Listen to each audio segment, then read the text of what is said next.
आज इतिहास का एक छोटा सा तो नहीं कह सकते, लेकिन इतना कठिन भी नहीं है। अपना जो बिंदु है बौद्ध धर्म, महात्मा बुद्ध। तो देखिए ये बिंदु अपने आप में थोड़ा सा बड़ा भी है, लेकिन इसको अध्ययन की दृष्टि से हम सबसे पहले 4 भागों में विभाजित करना है, यानी किस प्रकार से इस बिंदु का अध्ययन किया जाए। अपना बिंदु है गौतम बुद्ध का बौद्ध धर्म, इसे पढ़ना है। अब इस बिंदु के लिए हम 4 भाग करते हैं, 4 भाग करेंगे अध्ययन की दृष्टि से। पहले तो इसे हम पढ़ेंगे कि जो भगवान बुद्ध थे इनका नाम था बचपन में सिद्धार्थ। सिद्धार्थ की जन्म से लेकर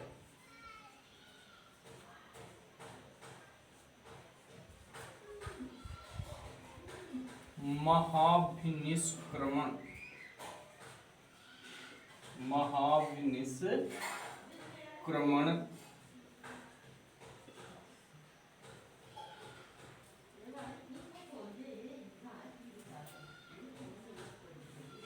तक की घटना, यानी महाविनिष्क्रमण की घटना कितने वर्ष तक हुई थी? 29 साल की उम्र में ये घटना हुई थी। तो जन्म से 29 वर्ष तक की जो भी घटना है वो हम पहले बिंदु में पढ़ेंगे। दूसरे बिंदु में हम पढ़ेंगे कि महाविनिष्क्रमण यानी घर त्याग के बाद महात्मा बुद्ध तो अभी हम नहीं कह सकते, सिद्धार्थ ने जो जो ज्ञान प्राप्ति के लिए प्रयास किए। तो दूसरे बिंदु के अंतर्गत हम पढ़ेंगे सिद्धार्थ द्वारा ज्ञान प्राप्ति के लिए प्रयास, ज्ञान प्राप्ति के लिए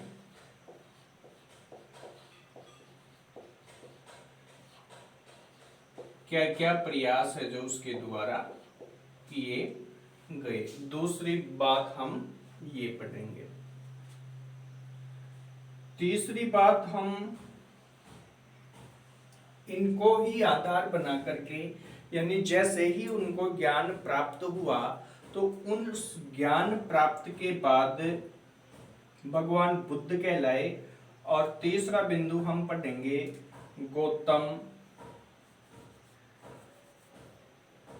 या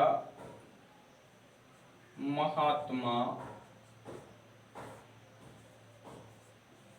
बुद्ध की शिक्षाएं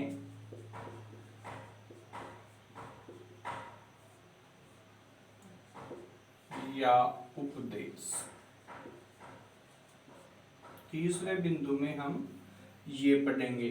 चौथा बिंदु यदि हम करें, इसके अंतर्गत जो भी शिक्षाएं होंगी और जो उपदेश होंगे, किनको दिए, कहाँ दिए, कौन सी शिक्षा दी, अष्टांगिक मार्ग क्या है, दर्शन क्या है, वो सारे इसके दौरान आ जाएंगे। उपदेश देने के बाद महात्मा बुद्ध का महापरिनिर्वाण,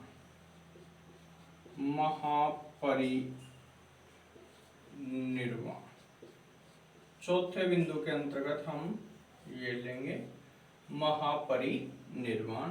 और यदि पांचवा बिंदु लें तो हम जो विशेष बातें, बौद्ध धर्म की विशेष बातें हम पांचवें बिंदु के अंतर्गत रख सकते हैं। तो इस प्रकार से हम इन 4 बिंदुओं के आधार पर हम भगवान बुद्ध की बात करेंगे। सबसे पहला बिंदु मैं स्टार्ट करने वाला हूं। सबसे पहला बिंदु है सिद्धार्थ की जन्म से लेकर महाविनिष्क्रमण तक की घटना यानी 29 वर्ष तक की घटना, इसे प्रारंभ करना है। तो देखिए, स्थान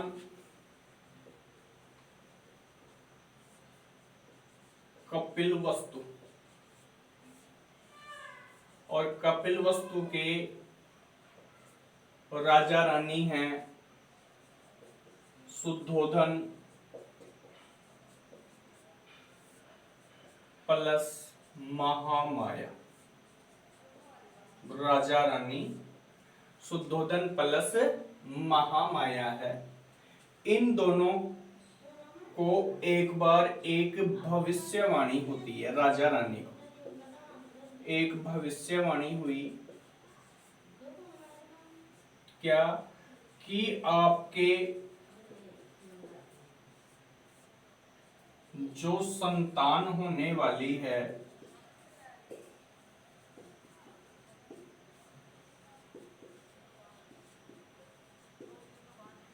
वह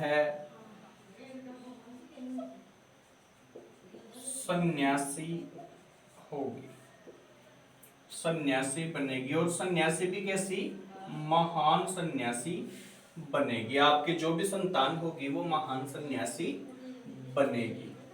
भविष्यवाणी के कुछ दिन बाद महामाया एक पुत्र को जन्म देती है। एक पुत्र को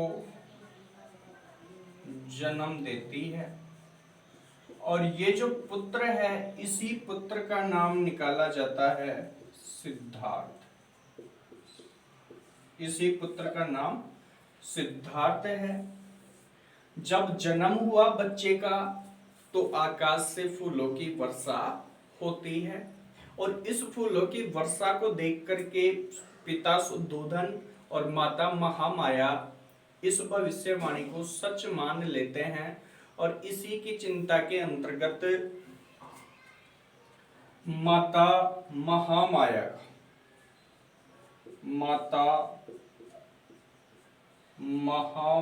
का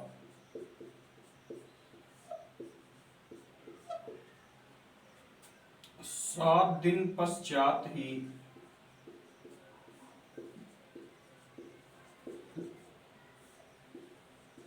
देहांत हो जाता है। देहांत हो जाता है।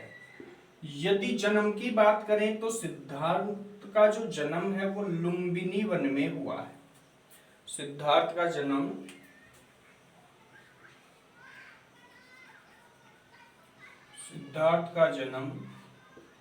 लुम्बिनी वन में हुआ है, और जब इसकी माता अपने पिता के यहाँ जा रही थी तब रास्ते में इसका जन्म हुआ है। अब बालक सिद्धार्थ की माता के देहांत के बाद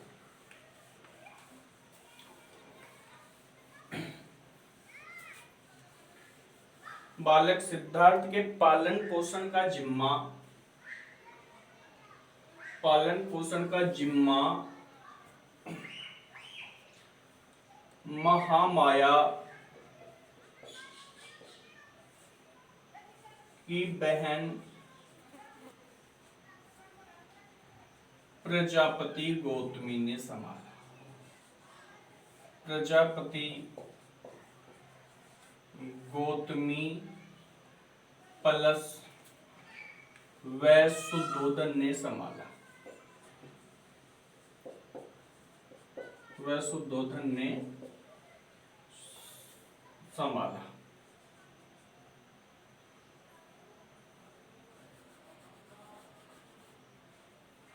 और दोनों इस बात का ध्यान रखते हैं। किस बात का? भविष्यवाणी का। ये है जो इनका ध्यान रखते हैं, भविष्यवाणी। शुद्धोधन ने जो जो बातें घटित हुई थी वो सारी बातें किसको बता दी? प्रजापति गौतमी को। और किंवदंती है कि शुद्धोधन ने सारे भोग विलास के साधन इसके लिए उपलब्ध करवाए, यानी पूरा ध्यान रखा गया कि बालक के सामने किसी भी प्रकार का कोई दुख वाली घटना सामने नहीं आनी चाहिए। और कहते हैं कि 6 रीतुओं के अनुसार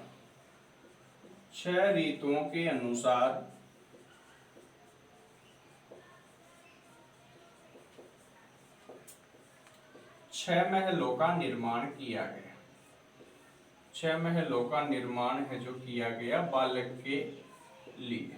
6 महलों का निर्माण किया गया और विभिन्न प्रकार के बुरे बालकों की संगत इसको प्रदान की गई। त्याग इसको बिल्कुल भी फ्री नहीं छोड़ा गया, क्योंकि पिता शुद्धोधन और विमाता प्रजापति गौतमी को इस बात का पूरी तरह पता था कि ये बड़ा होकर सन्यासी ना बन जाए, तो इसका रास्ता खोज रहे थे।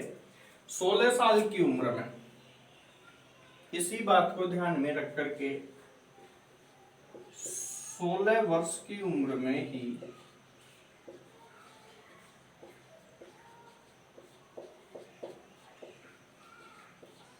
इसका विवाह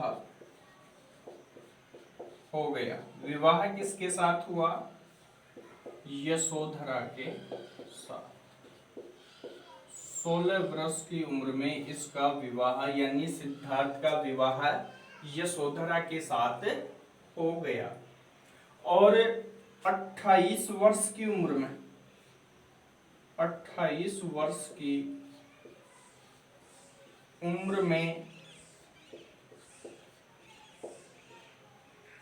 यशोधरा ने एक पुत्र को जन्म दिया। यशोधरा ने एक पुत्र जिसका नाम था राहुल, पुत्र को जन्म दिया जिसका नाम था राहुल। अब ध्यान देना कि 28 वर्ष की उम्र में यशोधरा ने एक पुत्र को जन्म दिया और लगभग जो प्रजापति गौतमी थी उन्होंने और शुद्धोधन ने इस बात को भूलना प्रारंभ कर दिया कि अब सिद्धार्थ सन्यासी नहीं बनेगा, क्योंकि वो पुत्र मोह में बंध गया है, और उन्होंने ध्यान देना बंद कर दिया। अब अक्सर जो घटना हुआ करती थी वो ये हुआ करती थी कि इन 6 महलों के अंतर्गत वो जहां भी रहता तो उस महल में एक पीपल का पेड़ हुआ करता था। उस पीपल के पेड़ के नीचे ये बैठा बैठा समाधिस्थ हो जाया करता था, समाधि लगा लिया करता था। कौन? सिद्धार्थ। यानी एक महल में पीपल का पेड़ था और इस पीपल के पेड़ के नीचे ये बैठ जाता था, समाधि लगा लेता था। घटना है अब 29 वर्ष की उम्र में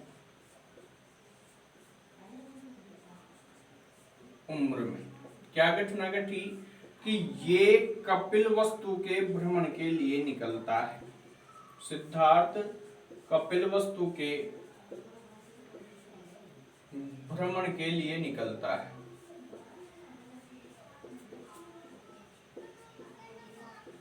और भ्रमण में राजमहलों के बाहर निकलते ही इसे 4 घटनाएं दिखाई देती हैं। पहली घटना, 4 घटनाएं देखेंगे इसके द्वारा। 4 घटनाएं हैं जो दिखाई देगी। पहली घटना इसने देखी तो जर्जर वृद्ध पुरुष की।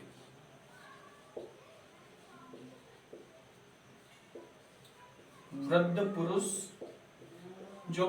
जिसके शारीरिक अंग पूरी तरीके से काम करना बंद कर चुके थे, उससे चला भी नहीं जा रहा था और वो दुख से पूरी तरह जकड़ा हुआ था, पहले व्यक्ति को देखा।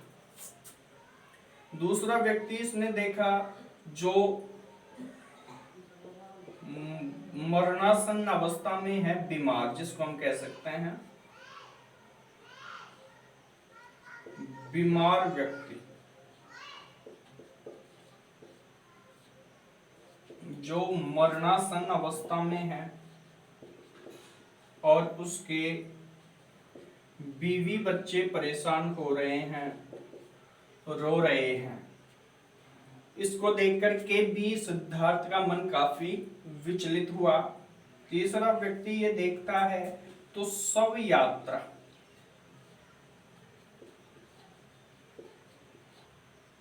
और शव यात्रा को देख करके ये अनुमान लगाता है कि मनुष्य दुखों से भरा हुआ है और अंततः इसे इस यात्रा तक पहुंचना है। शव यात्रा को देखा तो भी विचलित हुआ। और चौथे जो देखा तो चौथे नंबर पे इसने देखा सन्यासी, और सन्यासी में इसे किसी भी प्रकार का कोई दुख नहीं दिखाई दिया। सन्यासी जय सिया राम करता हुआ है, जो नाच रहा है, गा रहा है और पूरी तरीके से आनंद ले रहा है। यानी बुद्ध ने अनुमान लगाया कि इसे किसी भी प्रकार का दुख नहीं है, कोई वेदना नहीं है, और ना ही इसके कारण किसी और को दुख और वेदना है। जैसे कि यहाँ पे ये जो बीमार व्यक्ति था खुद भी परेशान था, और इसके कारण इसके घर वाले, पत्नी, बच्चे आदि भी परेशान थे। तो ऐसी कोई परेशानी उस सन्यासी के साथ उसे नजर नहीं आई।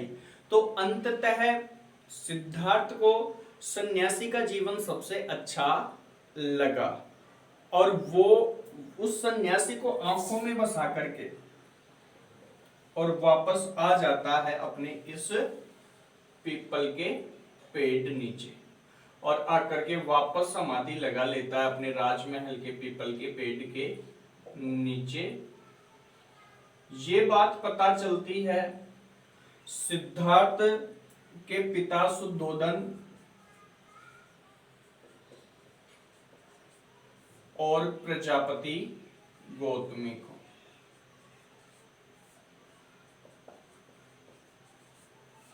तो ये पुनः चिंतित हो जाते हैं, और उस चिंता के कारण विभिन्न प्रकार के नाच गान, भोग विलास के साधन राजमहलों में, भगवान सिद्धार्थ के महलों में करवाते हैं, ताकि सिद्धार्थ का है जो ध्यान भटक जाए उन घटनाओं को जिनको देख करके वह आ रहा है और समाधिस्थ हो रहा है।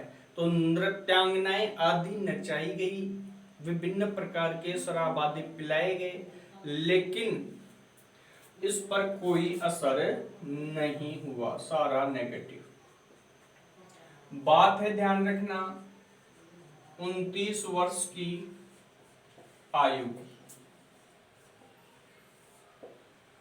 29, अब वो घटना आ रही है 29 वर्ष की आयु में एक रात्रि, काली रात थी। सिद्धार्थ अपने राजमहलों से उठते हैं और यशोधरा के कमरे में जाते हैं, जहां यशोधरा और राहुल सो रहे हैं। इनको देख करके राजमहलों से निकल जाते हैं,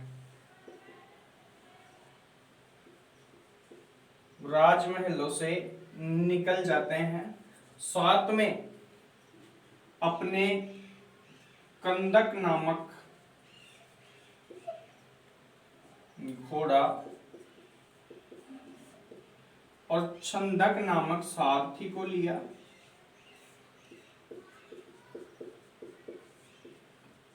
इन दोनों को साथ लेकर के राजमहलों का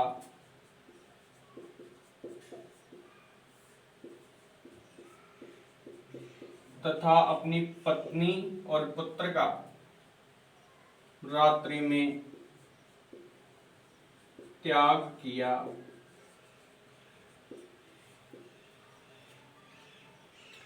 तथा अनोमा नदी पर जाकर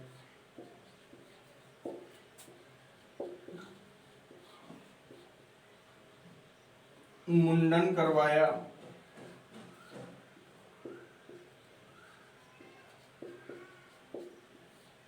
और कसाई वस्त्र धारण किए। कसाई वस्त्र धारण किए।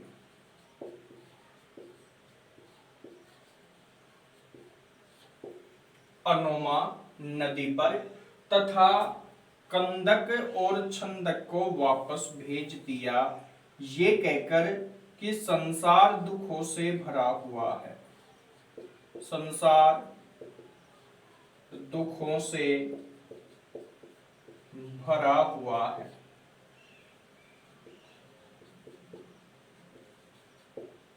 महात्मा बुद्ध द्वारा की गई इस घटना को 29 वर्ष की आयु में की गई गृह त्याग की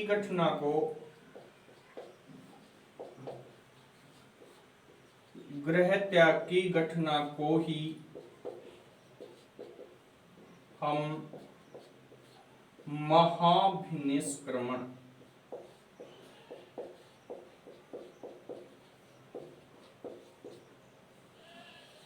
कहते हैं।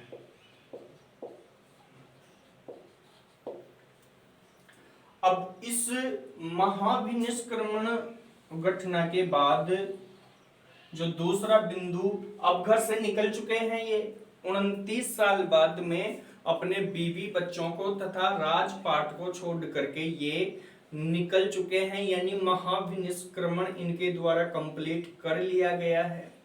इनके पिता सुद्धोधन जो शाक्य वंशीय थे, वो उनका प्रयास और विमाता प्रजापति गौतमी का जो प्रयास था कि ये सन्यासी नहीं बन पाए, उनका वो सपना अधूरा रह जाता है।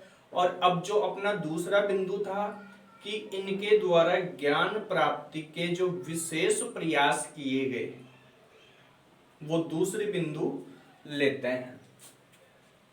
देखो, महाभिनिष्क्रमण के बाद जो दूसरा बिंदु आता है अपना, वो है दूसरा बिंदु था सिद्धार्थ द्वारा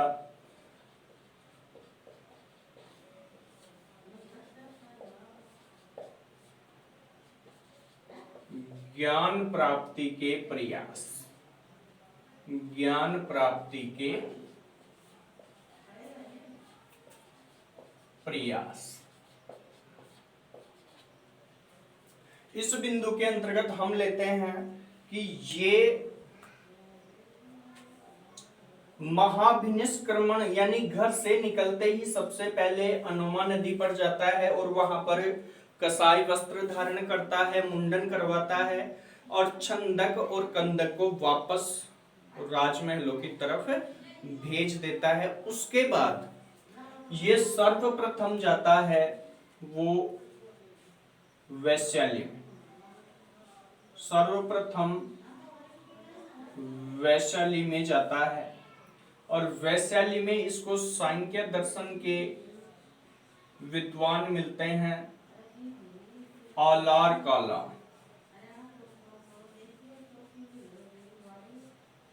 इन आलार कालाम को अपने गुरु बनाते हैं। गुरु यानी प्रथम गुरु। प्रथम गुरु बने कौन?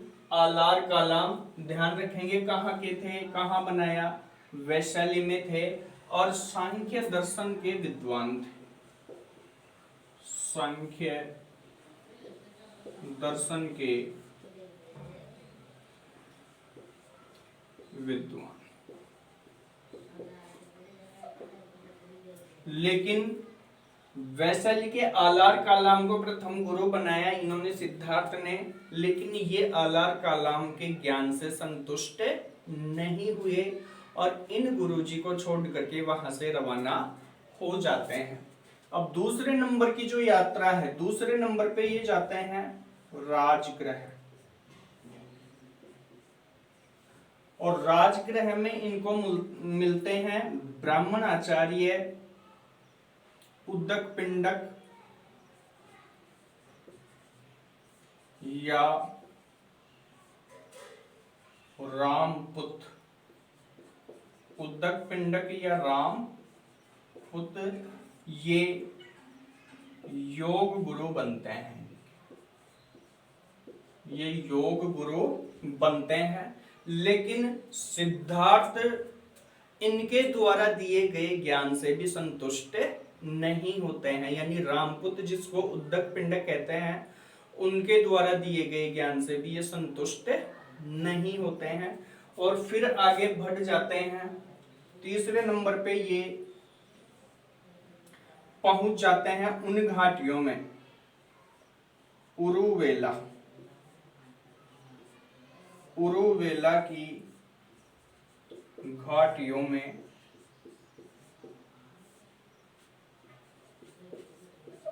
जहां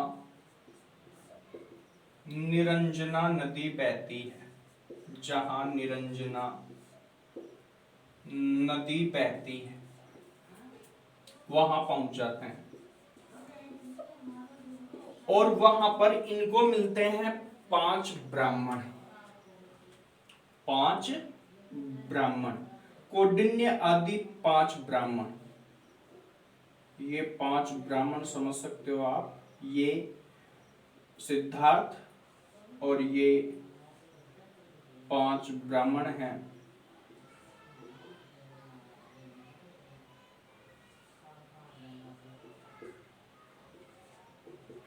इन 5 ब्राह्मणों के मिलने के बाद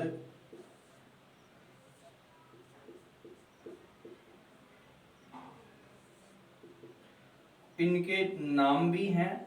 इनका जो मुखिया है उसका नाम आप लोग है जो ध्यान रखेंगे। ये 5 हैं वो कौंडिन्य इनका मुखिया है। इन 5 ब्राह्मणों का कौंडिन्य नामक जो ब्राह्मण है वो मुखिया है।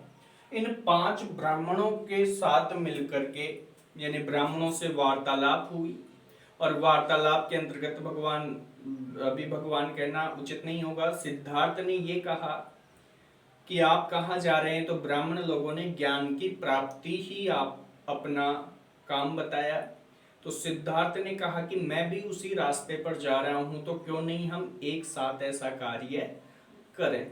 तो ध्यान देना 6 वर्ष तक ये वहीं पे कहाँ की बात हो रही है, उरुवेला की घाटियों में। और कौन सी नदी बह रही है, निरंजना नदी। वहीं पे समाधिस्थ हो जाते हैं इन ब्राह्मणों के साथ, समाधि ले ली ब्राह्मणों को, इन ब्राह्मणों के साथ समाधिस्थ हो जाते हैं। ध्यान दें, अब समाधिस्थ होने के बाद जो आगे की बात हम करते हैं कि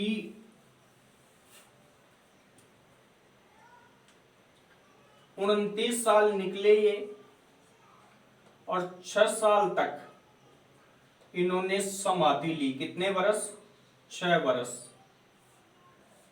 6 वर्ष की समाधि लेने के बाद इनका शरीर झरझर हो गया यानी सूख गया। ये छोटा सा बना देते हैं।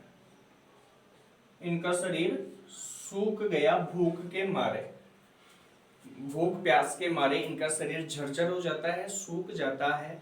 और यही निरंजना नदी के तट पर उरुवेला में जो सुजाता नामक शूद्र स्त्री है वो नया पात्र यहाँ पे आता है।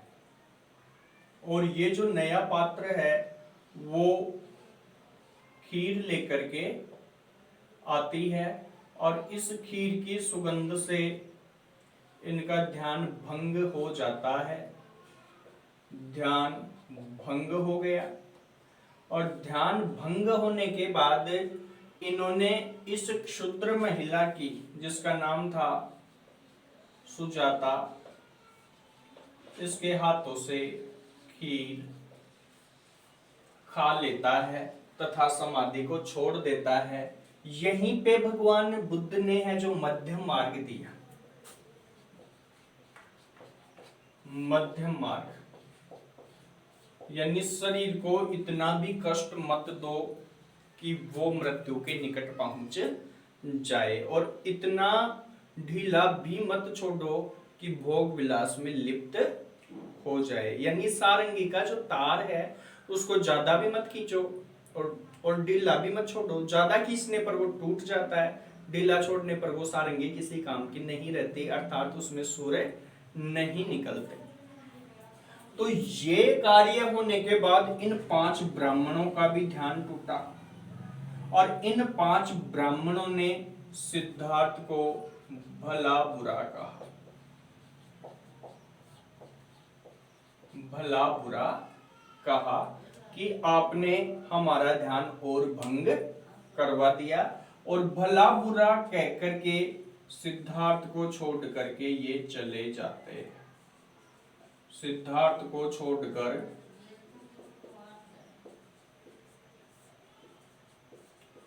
चले जाते हैं 5 ब्राह्मण। अब 5 ब्राह्मणों के जाने के बाद पुनः जो घटना घटती है वो देखिए। जो सिद्धार्थ है ब्राह्मणों के जाने के बाद वहीं उरुवेला में,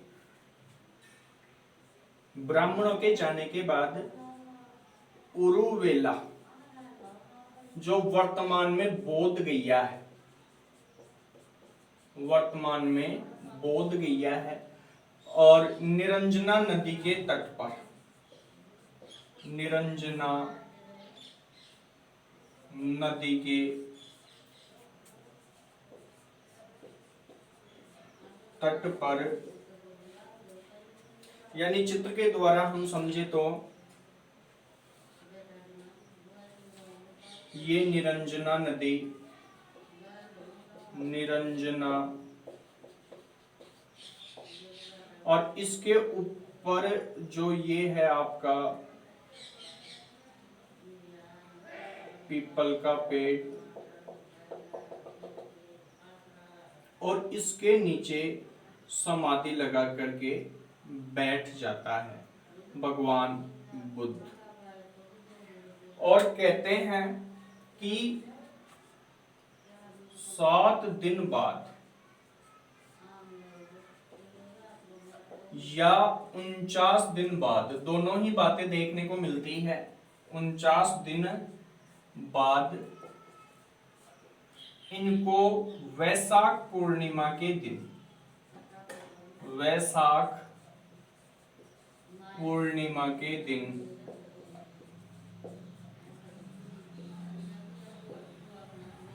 ज्ञान की प्राप्ति